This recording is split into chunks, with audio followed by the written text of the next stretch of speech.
See, March 24th, 1983. This is Joe Todd, interview with Cecil Sutton. Mr. Sutton, where were you born? I was born in the Chickasaw Nation before it ever come in. I was born around Tishomingo. Tishomingo. Yeah. And when's your birthday? 29th day of September. What year?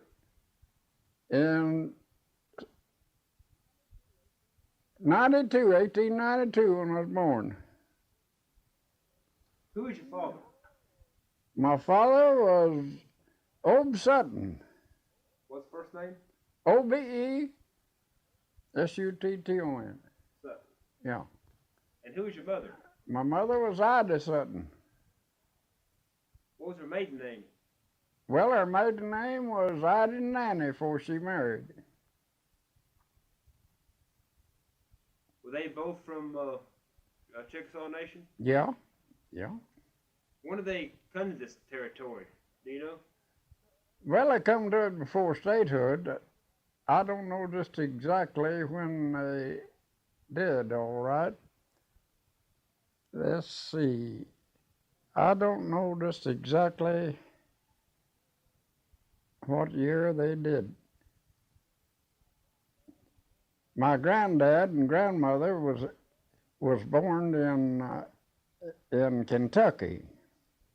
Was that your grandfather Sutton?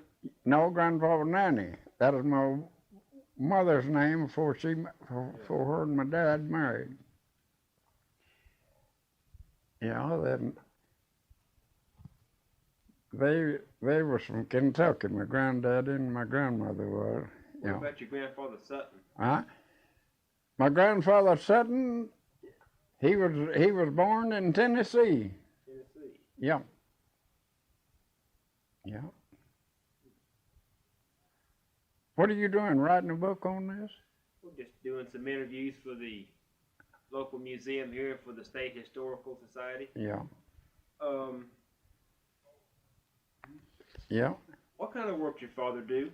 My dad was engineer on a Choctaw Coal and Gulf out of Shawnee.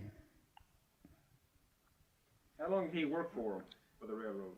Oh, he worked for him.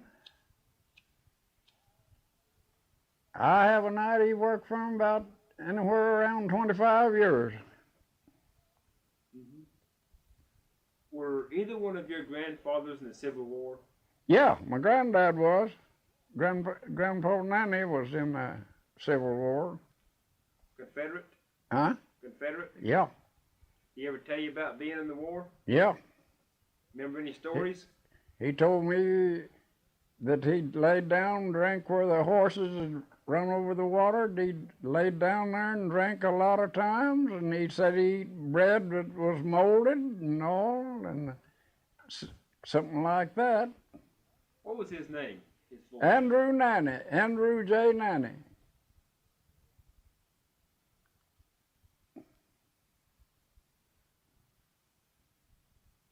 How long do you live by Tishomingo?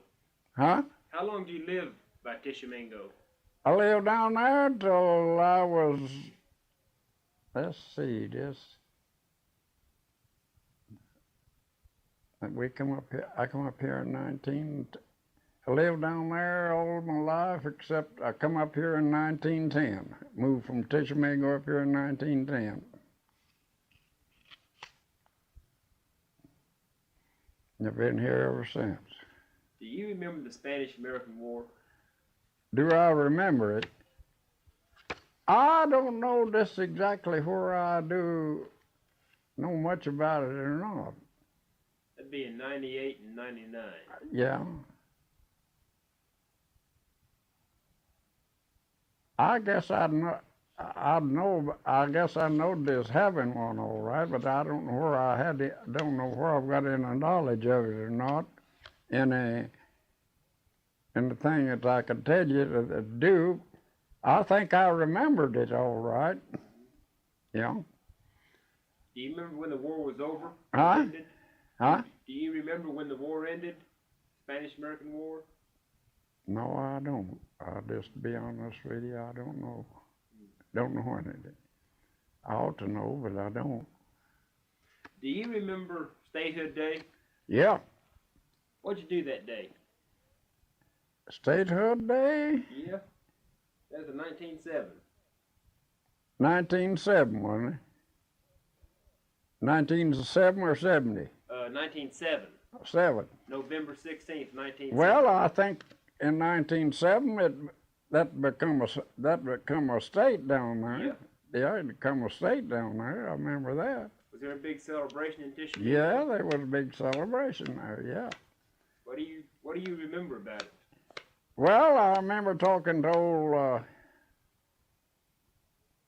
Now, if I used to be governor, old Governor. Murray? Huh? Murray? Yeah, old Governor Murray. I remember sitting down on the sidewalk and talking to him for quite a long while. And he had on that old frock-tailed coat he wore. That's about all. Over there, they had a big celebration there, all right, and they put on quite a lot of plays and had marches and things. Yeah. Did you know Governor Murray very well? Yeah, I knowed him. What was he like? Well, he was just a old hard-headed old Democrat. I can tell you. But he was a smart man. He'd just soon get up out there in the back of a pickup and make a talk, or as he would to go in any fine place and talk, he'd just soon get up out there and talk, or talk to you on the street, just anywhere he would. Yeah, I knowed old Bill a long time. Yeah. What was his wife like, Mrs. Murray? Well, his wife was a whole lot different to him. She had a better personality than old, what's his name did. She had a better personality than he did. And she was a nice looking lady. Yeah. Old Bill, though, now, we had a county commissioner here, Clarence Ayers, and when he was governor at Oklahoma City, old Clarence Ayers was patting him on the shoulder, and he told old Clarence, said, "Take your damn hand off of me before you get me dirty." Now, he's just about something like that all the time. Now, he was. He just, if he liked you, he liked you, and if he didn't, he didn't. Now, I'll tell you. Yeah. Do you remember the Depression of 1907? Yes, sir, I sure do. How bad was that? Huh? How bad was that Depression? It was pretty bad. I'll tell you what we done. We raised all kinds of peas to eat, and of course I had my hogs for meat. I had my hog. I killed hogs in the Depression. I kept enough. Now, is this 1907 or 1930s? That was 1930. You know, there was a depression in 1907 or 1908. Yeah. I'm telling you about one 1930. That's what I'm telling you about. And you want to know about 70. No, 1907, 1908. 1907 and 8. Well, it was pretty doggone hard on us, all right, but we all made it pretty well. Mm-hmm. Yeah. Yeah, we all had plenty to eat. Of course, we had our own meat hogs, and we had our cows where we had milk and butter and all like that. We had our corn to grind for make meal and all like that. We lived pretty good through that. Lived better through it than we did in 1930. How big was Tishomingo when you lived there? Oh, it was, you know where Ravi is, don't you? Mm-hmm. Tishomingo, when it was about the size of Ravi at one time. And then, of course, it's growed up now till it's a pretty good sized town. Yeah. I don't know, I'd figure, let's see, I think Ravi had somewhere around 1,500 population there. And Tishomingo was just, I have a night around 2,000 people at Tishomingo. Of course, there's more people there now than that. Yeah. How come you moved to Tribbey? Well, we bought a farm up here. How much you pay for it? I think about $3,500 to give for it. My granddad did. How large was it? 80 acres. 80 acres? We still got it. Is this house on the farm here? No, it's back over west here. It's back over towards the county line. Your old home place. Yeah.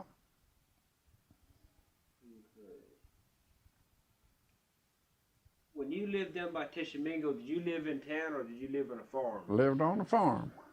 Can you tell me what kind of chores you did as a child?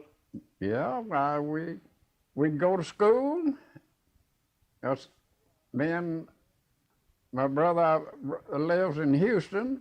We'd go to school, and when we come in, why we'd have to carry the wood in, and we was big enough to milk the cows. We'd milk the cows and take care of them and feed the hogs and things. Yep. When did you start school? Well, I started the school. Let's see, I started at school. We finally moved from Tishomingo over to Roughneck. We moved over there down on the Washita River and farmed down there. I walked to school, my first school. Well, I was about, I think, 6 or 6.5 years old when I first started school. What was the name of the school? Oh, Roughneck School. Do you remember your teacher's name? Yeah, yeah, I remember. Let's see, it was the first 2-room school when I went there. Ed Oxley and May Oxley was the teachers. What was your favorite subject? Huh? What was your favorite subject? Well, I was just in the primary. Well, just of course I knowed my ABCs before I went to school. My folks learned me my ABCs, and I was in the primer, what they call the primer, I guess then. Yeah, and.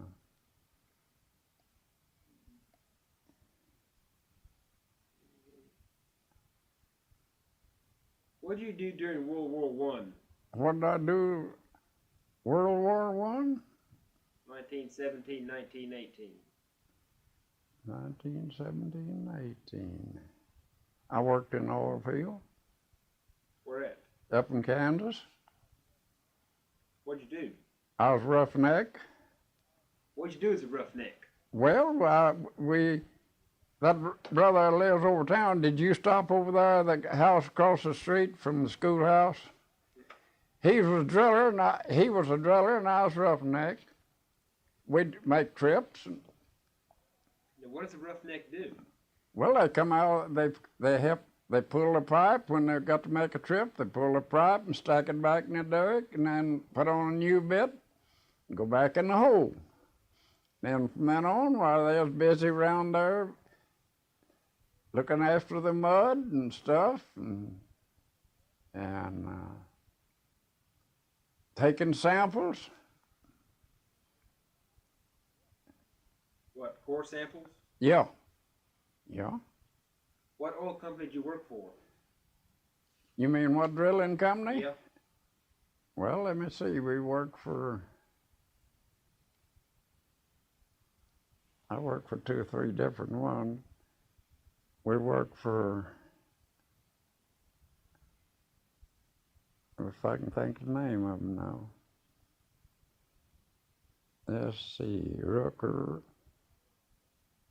We worked for Rooker Drilling Company. And we worked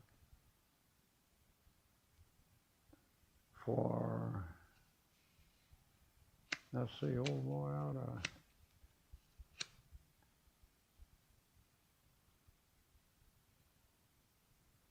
Well, I'll tell you, I just can't think of the other two. We worked for 2 or 3 drilling companies.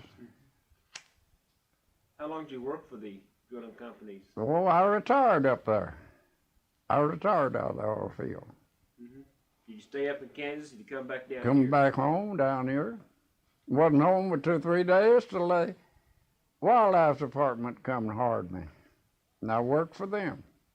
What'd you do on Armistice Day?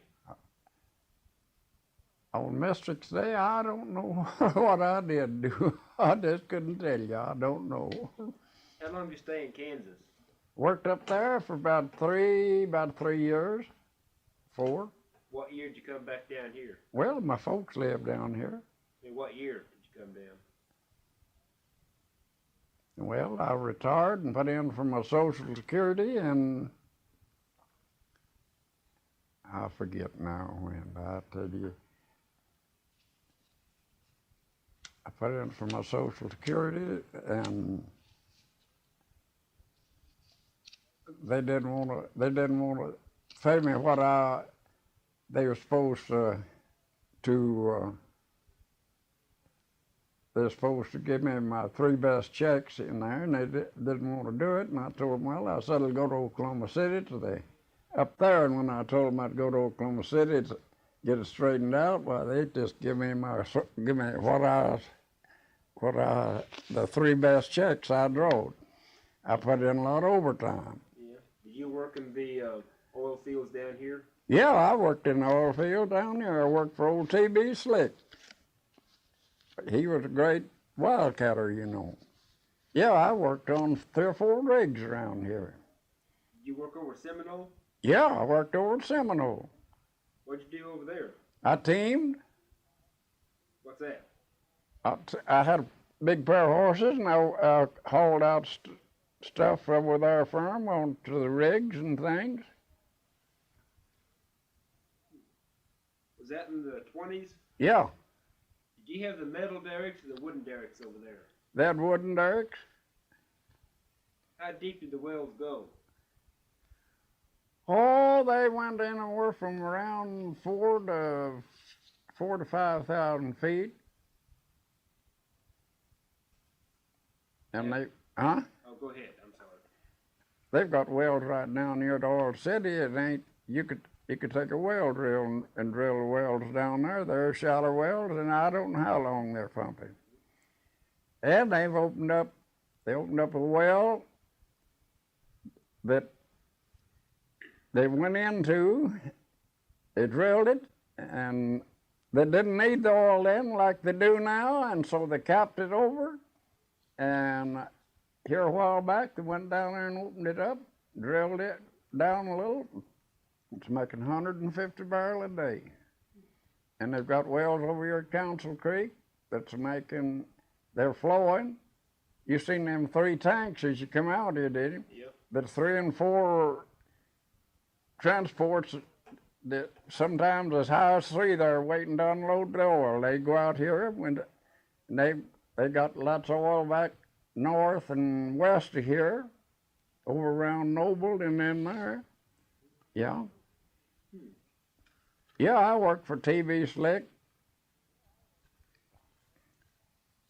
Who were the main oil companies in the Seminole Field? Huh? Who were the big oil companies in the Seminole Field? Well, no, I don't know where I can tell you or not. Been quite a little while.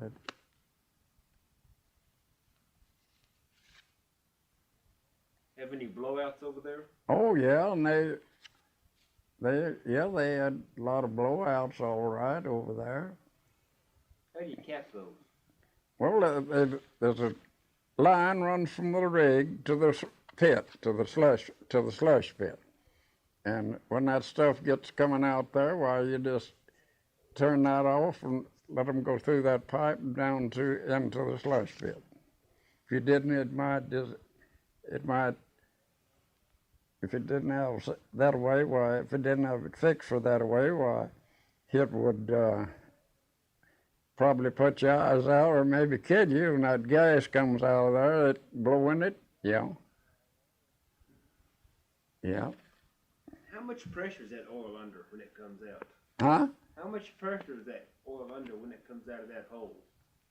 Well, if there's lots of gas in there, it'll flow. The gas will push it and make it flow, and if they don't, if there ain't enough gas in there to make it flow, or they pump it out. They run pipe in there and pump it out. How come the gas makes it flow? Well, that gas comes up, from the ground, comes up out of the hole, and that pushes the oil up. Yeah. Yeah. How long did you work in the Seminole field? Oh, I worked over there, I guess 3 or 4 years. And you ran a team the whole time? Yeah. Yeah, I teamed over there. How big was Seminole when that oil boom was going? Well, it was just a small town. It wasn't a very big town, but it got pretty big in just a little while after that struck that oil over there. That's one of as good oil fields as was in the country. They struck lots of oil over there. How big's the Seminole field? Oh, I'd say it was 15 or 20 miles wide, north and south and east and west. I figured it was. They've got derricks all over there now. They did then. Oh, it just built up just like, just overnight, pretty near it. It just built up, and there's gambling and wild women in there and all. They just, and guys holding them up, robbing them every time. I'll tell you, it was a tough place. Now it was. A lot of moonshiners over there? Yeah. Who was the big moonshiners around Seminole? Well, a fellow by the name of Barry was one of them. And there was a lot of this whiskey come from in the Potawatomi County down there. They hauled it down there and sold it. They used to have to wear badges over here on Cleveland and Potawatomi County to keep them from selling it to one another. They would just putting everybody in the country made whiskey. Yeah. Yeah, they made a lot of whiskey. How'd they haul it to keep from getting caught? Well, let's see, over here, Tribbey run a store. If I can think of his name. Raider. He'd haul it. He'd just put it in his truck in 5 and 10 gallon kegs and throw hay and stuff over it. Drive on down there. They'd distribute it out of a night. Or daytime, they could back up there, and a lot of them here that sold whiskey that hauled it over to Purcell, over there at that hotel in Oklahoma City. Well, them guys out in Oklahoma City come down here and get it. They'd come down here and get it. Yeah. Yeah, there's lots of whiskey made. If I could walk, I could take you and show you where they'd made it. They made it around these springs, and there's quite a few springs around here. They made it, and a lot of them made it. One old boy made whiskey right over there in Tribbey. They finally caught him. Yeah, old Thurman Berry. I don't know how many times they've caught him 4 or 5 times. They sent him down to Seagram, Texas, and he stayed down there. They got his time in, and they turned him out. He comes right back home, goes making again. Heck, he just does it. He's still making it? Yeah. He's crippled up now. I don't think he's making it, but I think every once in a while, I think he goes down around Colgate, somewhere down there, and gets a little whiskey. I don't know for sure where he does or not, but anyhow, sometimes he's got a little over there. Yeah. When did you start working for the wildlife department? Huh? When did you start working for the wildlife department? Well, let me see.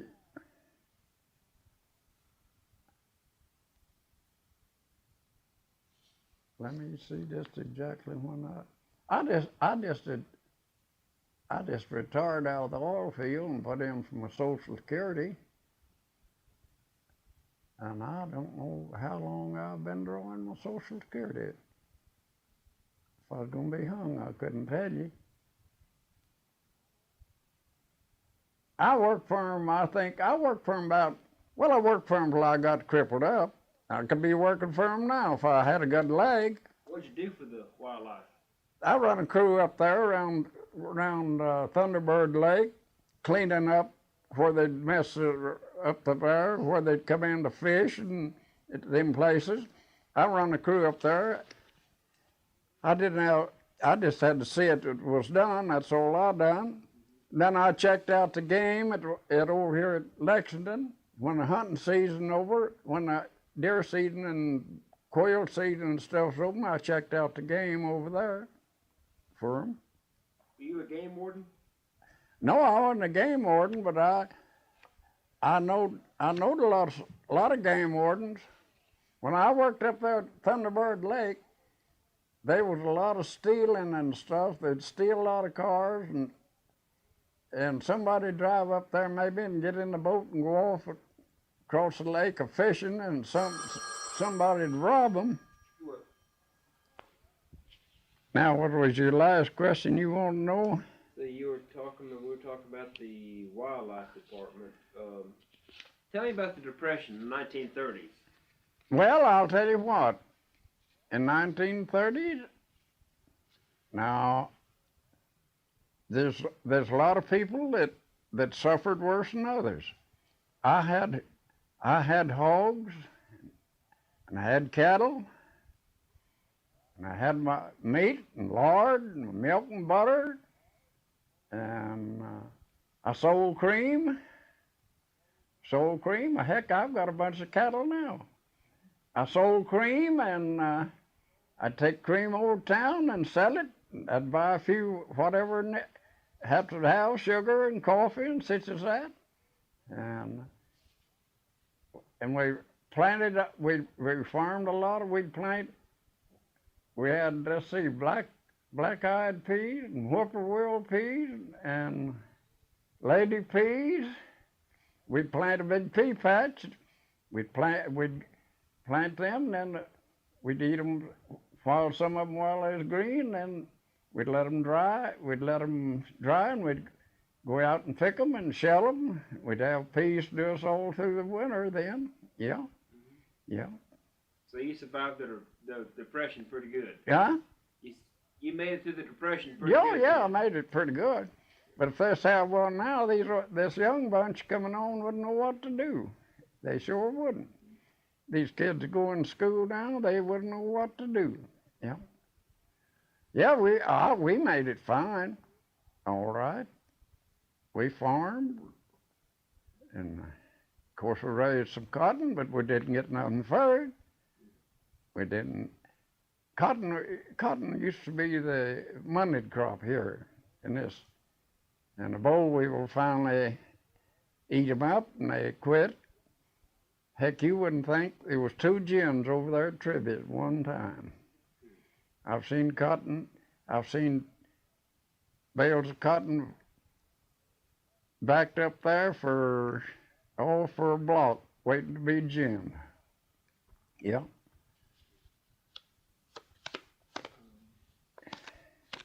What about World War II? What did you do during the war? What did I do during the war? Well, I sold off my stuff and was ready to go to the war. Ready to go when they decided, that brother over at Tribbey, and he done gone. One at Houston, he done gone. And me and my other brother, we was fixing to go when they declared peace. We didn't have to go. I done sold off all my stuff, except 3 or 4 cows. I my dad-in-law was keeping them, my wife's daddy was. And so then I didn't have to go.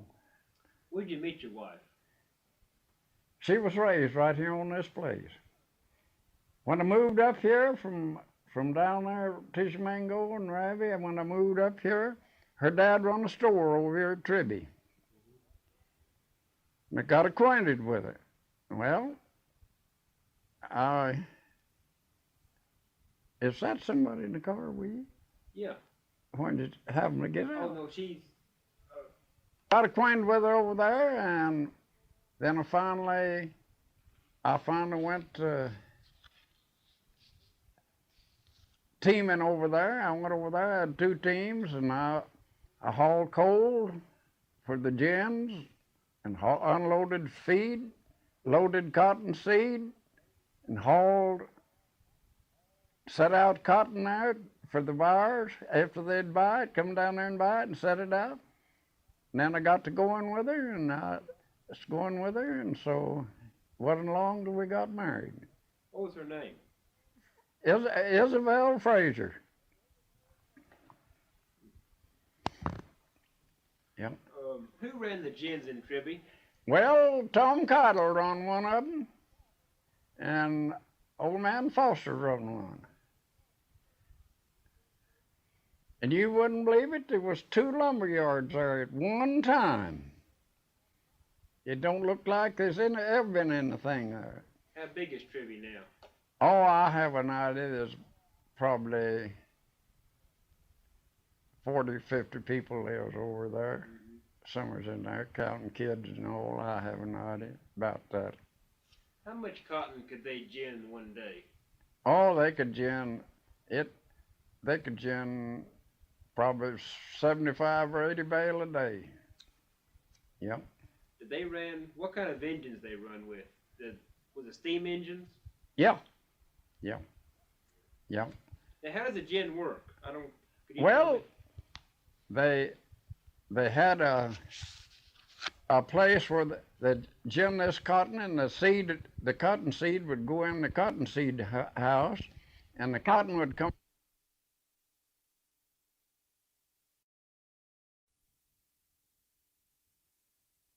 Well, you know about what size a bale of cotton is, don't you? Yeah. It'd go in there, and then they would when they got it all ginned off and through there, well, they put the bagging on it. They put the bagging on there as the cotton went in, and then when they got the bale finished, they had an outfit that they'd turn on, and it'd press the cotton up, you know, and then they'd put the ties on it, and then these bales run anywhere from 500 to 550, maybe some of them 600. Yeah. And you say you haul coal for the... Yeah, I haul coal for the gins over there and set out cotton, haul cotton seed and haul groceries up, unloaded. A lot of them stores over there then bought stuff with a carload. I'd unload that. I'd set the cotton out when these cotton buyers come down. One time there was 6 or 7 cotton buyers over there that bought the cotton off of the farmers that owned it, and then when they got a bunch, why, there's a bunch of them come down from Shawnee, and they bought it off of them then. And I'd set what they bought out on there and for the railroad. They'd load it in the car. Well, I loaded it in the car too. After they set the car out down there, I'd load the cotton in there. Yeah. You ever do any work with your father on the railroad? Huh? You ever work with your father on the railroad? No, but I went with him a lot of times. What'd he do? What'd your father do in the train? Well, he run the engine. He was the engineer. Yeah, he was the engineer. Did you ride up in the... Yeah, I rode up in the cab with him, yeah. there was engineer and a fireman, and I had conductor, and I had 2 brakeys. Let's see, about 5 men to the crew. Yeah. How fast did those trains go? Well, he was on.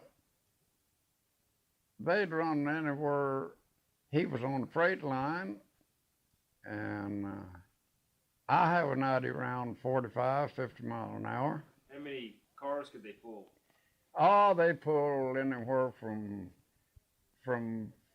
50 to 75. And as these diesels come on now, they use 2 diesels on them. 2 diesels on them, and hell, they've got maybe 100 or 125 cars on some of these roads now. What kind of freight did your father haul? Huh? What kind of freight did he haul? Oh, they hauled cattle, and they'd haul cattle, and first one thing another, and coal, and on the railroad. Yep. And they'd haul lots of stuff for carloads of feed and stuff. And they'd ship a lot of oil field equipment. Yeah. Yeah, I lived there at McAllister, and we lived right beside the railroad track. Well, right by where they took water, the engines did. And so we didn't live, maybe pretty near to half a mile from the roundhouse and things when we lived there in McAllister. When did you move to McAllister? They moved shops from Shawnee down to McAllister. Yeah. Yeah, they moved the shops down there from Shawnee. What kind of shops were they? Well, the railroad where they worked the cars over and worked the engines over in there. That's what they done. Oh, the maintenance? Yeah. Yeah. Yeah.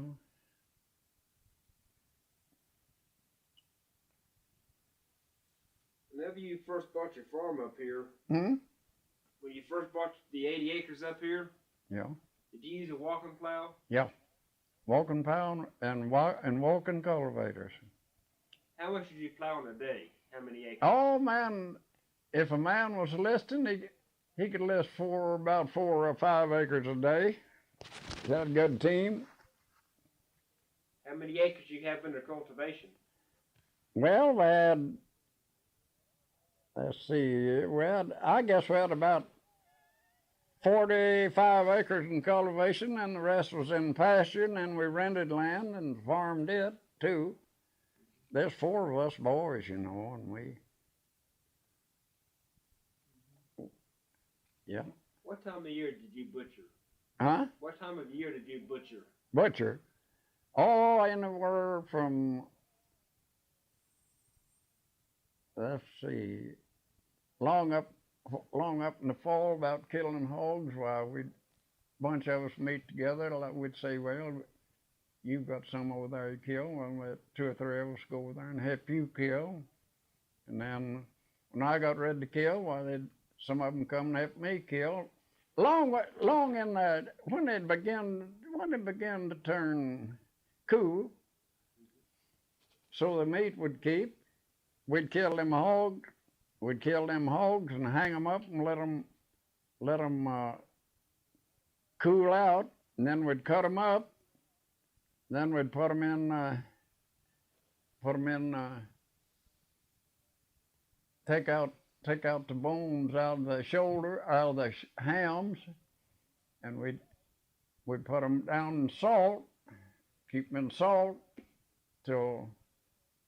and then when we kept them in salt long as we wanted to, we'd take them out and hang them up in the smokehouse and smoke them.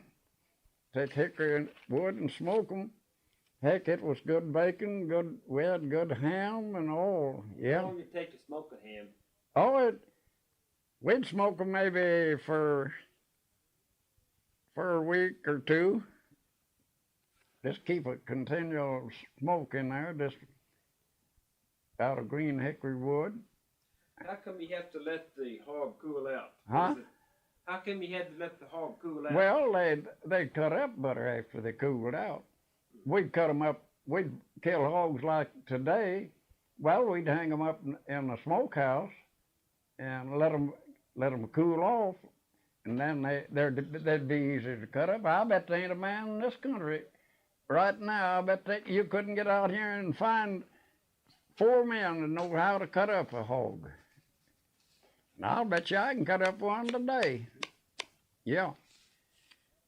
Then we cut them up and took the bone out of the shoulder to keep from sometime a bone in there that wouldn't, it kind of would maybe cause it to swell sometime or something. But we just put them down salt and just covered them up in salt.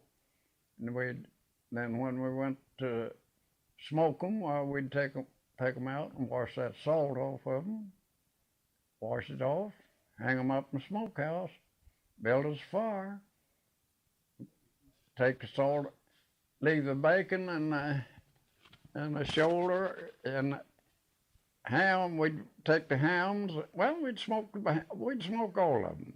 Smoke the hams and the shoulder and we'd take the lard out of it. We'd have them pretty fat. And they holler now, if you eat hog lard, it'll kill you. Why, Jesus Christ, we was raised on it. Did your wife render the lard? Oh, yeah. Yeah, she rendered the lard. Made head cheese? Yeah. Yeah, we made head cheese out of the head. And the cracklings, why, we'd have crackling bed. You ever eat any crackling cornbread? Mm-hmm. It's good. Yeah, that old girl died. I lived with her 68 years, too. 68 years? Yeah. Yes, sir, I lived with her 68 years. Mm-hmm. Yeah. How many kids you have? Got 3. How many grandkids? Oh, hell, well, I can tell you in a minute if I count up. Let's see, 2,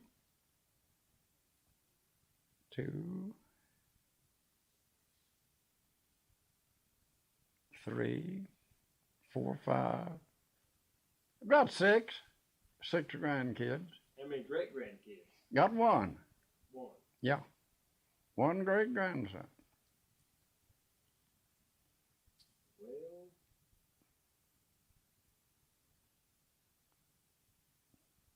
I think we have a pretty good interview. Yeah.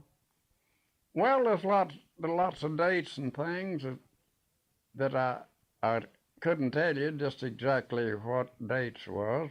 Well, I could some of them, but it takes, you let something pass by you and all, and you'll forget it. Yeah. I'll tell you another place now you can go and get a lot of information. Go over here to Dutton's. He's been here a long time. Dutton? D-U-T-T-O-N, yeah. Yep. He lives here in Tribbey? Huh? He lives in Tribbey? No, he lives out here on the farm. You go here at the corner. You go west here up there, and then you go a half mile north. Then you go straight west of the road that turns south. There's one turns north and one turns south. Turns south, and he lives the second house on the east side of the road as you're going south. Yeah, old Dutton's been here quite a while. Does he have a Tribbey telephone? Huh? Yeah. Okay. I'll call him. Yeah. There comes the school bus now. Yeah, you can call him, get up there. Let's see, his phone number is 4412. Yeah, I'll call him when I get back to Oklahoma City. Oh. Well, do you have any childhood stories you want to tell me? Huh? Any stories about your childhood you remember? Oh. Around Tishomingo? Yeah, I can tell you one. when I was a pretty small kid, we had some geese. The old goose was sitting out there, and I went out there and was fooling with her, and the old gander got me by the finger. I just pretty good sized kid. The old gander got me by the finger, and I thought he never was going to turn me loose. Oh, I've had a lot of fun after I got up pretty good size, and I went to school. I sat with about I sat on the north side on the back seat, and there's one girl sitting in front of me, and then there's another man sat across on the east side from me. And then we'd have a time, we'd talk, and all, and have a time. When's the first time you met Bill Murray? First time I met him? Well, it was, of course, I was raised down there, and you might say I've known him ever since I was big enough to, and let's see, when I left down there, I think I was 16 or 17 years old when I left down there. And I knowed him ever since. Hell, I've sat on the sidewalk with him different times and talked to him. Yeah.